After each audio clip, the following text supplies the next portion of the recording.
নমস্কাৰ প্ৰথম খবৰ ডিজিটেল পেজলৈ মই মুন্নি আপোনালোকক স্বাগতম জনাইছো।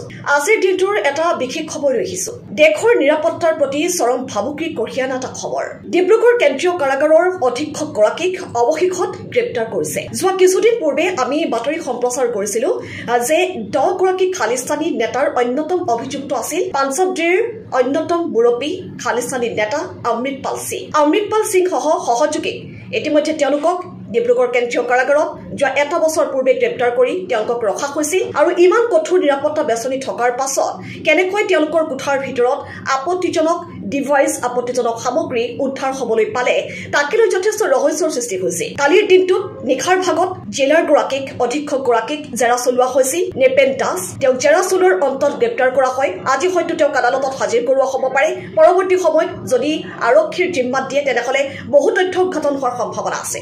ডিব্ৰুগড় কেন্দ্ৰীয় কাৰাগাৰৰ ভিতৰত উদ্ধাৰ হোৱা সেই আপত্তিজনক সামগ্ৰীসমূহ কিমান দিনৰ পৰা খালিস্তানীয়ে নিজৰ লগত ৰাখিছিল আৰু কেতিয়াৰ পৰা তেওঁলোকে সন্ত্ৰাসবাদী কাৰ্যকলাপসমূহ চলাই নিছিল কাৰাগাৰৰ ভিতৰৰ পৰা সেই সন্দৰ্ভতো হয়তো বহু তথ্য উদ্ঘাটন হ'বলৈ বাকী আছে। গতিকে সবিস্তাৰে সমগ্ৰ কথাখিনি আমি জনাই যাম বিয়লি 3 বজাৰ বাতৰি।